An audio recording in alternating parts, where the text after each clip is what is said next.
Shalom, selamat pagi. Firman Tuhan pada pagi ini diambil dari Mazmur 85, Mazmur Bani Korah. Dari ayat 10 hingga ayat 14 kita akan ambil beberapa ayat.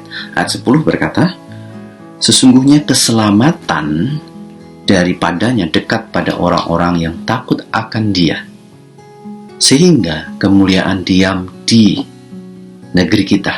Ini adalah doa pujian yang ditulis oleh Bani Korah memohon pengampunan bagi Israel yang sudah melanggar banyak sekali firman Tuhan, menyembah berhala, dan sudah mulai mengalami hukuman dan ancaman dari bangsa-bangsa asing.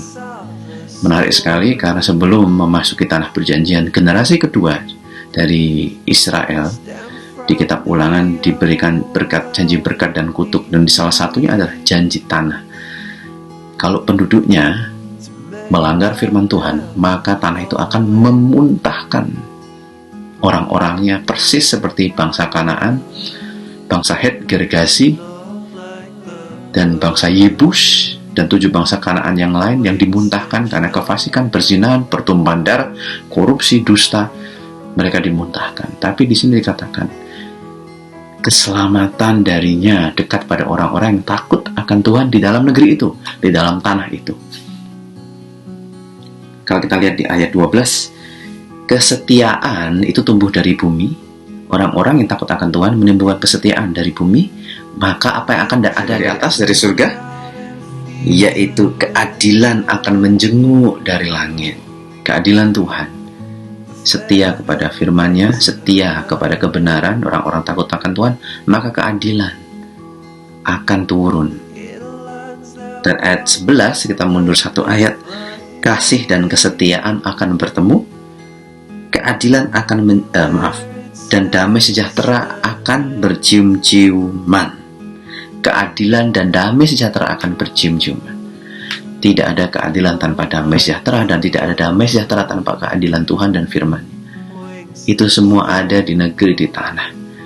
Dan saya yakin masih berlaku sampai sekarang. Di mana tanah itu tempat kita ditempatkan, gereja, keluarga, jika tidak ada keadilan, kebenaran, maka tidak akan ada damai sejahtera. Dan tidak ada damai sejahtera tanpa keadilan. Bapak Ibu Saudari, saya mau beri kesaksian singkat. Tahun 2009, ya sekitar itu, waktu itu mulai merintis pelayanan misi di Sumba. Kami memasuki suatu tanah yang sangat kering. Ada 2 hamba Tuhan yang datang di situ mungkin belasan tahun sebelumnya, dan di sana tanah itu kering, tanah tidak bisa ditanami apapun. Orang bilang tanah terkutuk. Ternyata di situ banyak perzinahan, banyak dusta, banyak penumpahan darah, banyak ilmu sihir seperti itu dilakukan di sana. Pada waktu itu 2 hamba Tuhan datang di sana, dan saya bertemu dengan mereka dan melihat sendiri mereka diserang habis-habisan oleh roh jahat. Sampai anaknya mengalami cacat, dan mereka hampir dibakar massa karena fitnah dari para ahli-ahli nujum dan orang-orang memakai kuasa gelap di sana masih kuat sekali, dan perampok masih banyak di sana. Tapi mereka tetap bertahan karena kekuatan Tuhan. Apa yang terjadi? Tanah itu jadi subur. Tanah terkutuk itu untuk pertama kalinya jagung tumbuh di mana-mana, pepaya, air melimpah. Orang-orang heran. Oh, ini orang-orang yang takut akan Tuhan. Mari Bapak Ibu Saudari, dimanapun kita berada, berkat, keadilan, damai sejahtera akan melimpah, bercium-ciuman. Kalau ada kemuliaan Allah, kalau ada keadilan dan kebenaran. Sudahkah kita melakukan kebenaran, ataukah kita tidak adil? Sudah kita berkata kebenaran dan jujur, atau kita banyak dusta? Sudahkah kita dengan hati-hati memelihara mulut kita, atau malah menyakiti banyak orang dengan fitnah dan gosip yang tidak perlu?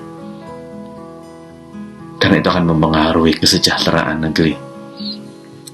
Akan diakhiri di ayat 13-14, bahkan Tuhan akan memberikan kebaikan, dan negeri kita akan memberi hasilnya melimpah.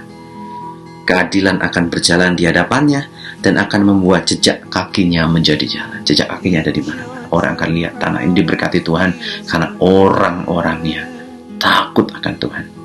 Mari Kita jadi orang yang takut akan Tuhan di tengah masa seperti ini. Dan orang-orang akan melihat, terutama mereka yang belum mengenal Tuhan. Tuhan Yesus memberkati.